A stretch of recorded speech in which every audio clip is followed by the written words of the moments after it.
লুকোচুরি করে কাউকে সুপারস্টার বা স্টার বানানোটা মনে হয় উচিত না।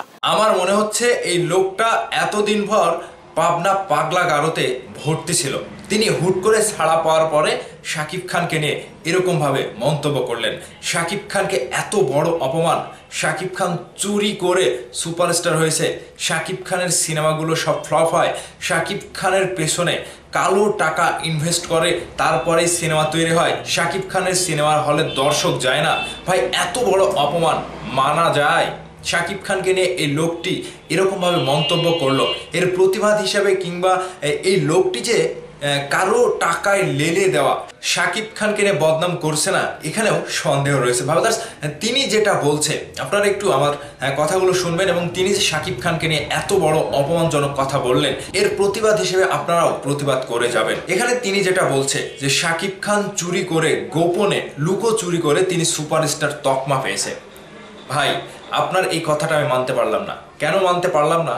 এখানে চুরি করে, লুকো চুরি করে কেউ কাউকে সুপারস্টার তৈরি করতে পারে না কিংবা তকমা লাগাতে পারে না। এবং তিনি এরকমটাও বলছে যে কয়েকজন ছেলে পেলে জোগাড় করে তাদেরকে টাকা মেরে কয়েকটা ফেক আইডি খুলে সেই ফেক আইডি থেকে সুপারস্টার, মেগাস্টার পদবি দিয়ে তকমা লাগিয়ে পোস্ট করে সোশ্যাল মিডিয়াতে ভাইরাল করে শাকিব খানকে সুপারস্টার দাবি করা, তকমা লাগানো। ভাই আপনি কি মানে ঘুমিয়ে ঘুমিয়ে দিন পার করেন, ঘুমিয়ে ঘুমিয়ে রাত পার করেন? ঘুমিয়েছিলেন চলচ্চিত্রের মিডিয়াতে যখন সারা বাংলাদেশের মানুষ, অর্থাৎ এখন বর্তমান বিশ্বের প্রত্যেকটা মানুষই জানে শাকিব খান গ্লোবালি মেগাস্টার। এটা কি কাউকে টাকা দিয়ে ভাড়া করে কিংবা জোর করে কারো মুখ দিয়ে বের করা? চলচ্চিত্র ইন্ডাস্ট্রিতে একমাত্র ব্যক্তি যিনি শাকিব খান, তিনি নিজের যোগ্যতা দিয়ে, অভিনয় দক্ষতা দিয়ে তিনি সিনেমা করেন। আর সেই জায়গা থেকে তিনি যখন অটোমেটিক্যালি সুপারস্টার, মেগাস্টার তকমা পেয়ে গিয়েছে, সেটা বাংলার জনগণ দিয়েছে, আপনার মতো 2-4 জনের কথাই হয়নি। তো এখানে তিনি আরও একটা কথা বলেছে যে শাকিব খানের সিনেমাগুলো যখন তৈরি হয় তখন সিনেমা হলের মালিকরা ব্যবসা করতে পারে না এবং যারা প্রযোজক সিনেমায় টাকা ইনভেস্ট করে কিংবা শাকিব খানকে যে সিনেমা করে সেই প্রযোজক টাকা উঠাতে পারে না। এমনকি শাকিব খানের পেছনে মানে ওই কালো টাকা ছাড়া ইনভেস্ট করার মতো কোনো প্রযোজক নাই। ভাই একটি প্রযোজকই জানে তার সর্বোচ্চ দিয়ে তিনি যখন একটা সিনেমা তৈরি করতে যায় তখন তিনি কোথায় থেকে কিভাবে টাকা ম্যানেজ করে সেই সিনেমায় ইনভেস্ট করে। আপনি যদি একটা প্রযোজকের জায়গায় থাকতেন তাহলে আপনি এই কথাটা বলতে পারতেন না। আজকে বাংলা সিনেমা ইন্ডাস্ট্রি টিকে রাখার মূল কারণই, মূল নায়কই হচ্ছেন মেগাস্টার শাকিব খান, যেখানে প্রযোজকেরা, পরিচালকেরা টাকা ইনভেস্ট করার জন্য মুখিয়ে থাকে, সেখানে আপনি এসে এরকম মন্তব্য করলেন। এখানে কি আপনাকে কেউ টাকা দিয়ে এরকম বলতে বলেছিল? কিংবা আপনি কি ভাইরাল হওয়ার নেশায় শাকিব খানকে নিয়ে এরকমভাবে মন্তব্য করলেন?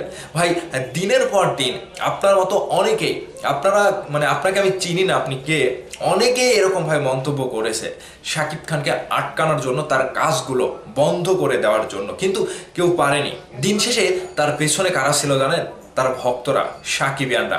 তাদের যে একটা শক্তি রয়েছে তারাই কিন্তু শাকিব খানকে আজকে এই পর্যায়ে নিয়ে এসেছে।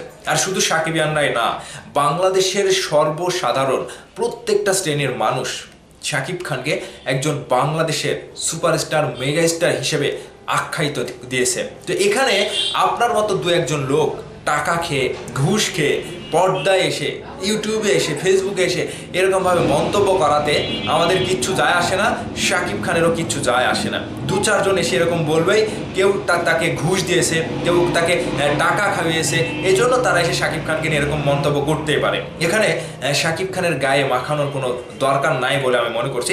তো এখন আপনাদের কাছে আমি দর্শক ছেড়ে দিতে চাই, এই লোকটি এসে শাকিব খানকে নিয়ে, তার ভক্তদেরকে নিয়ে এরকমভাবে মন্তব্য করলো, এই মন্তব্যের জোরে আপনারা তাকে কি বলে মন্তব্য করবেন অবশ্যই ভিডিওর নিচে কমেন্ট করে জানাবেন। ভালো থাকবেন, ধন্যবাদ সম্পূর্ণ ভিডিওটি দেখার জন্য।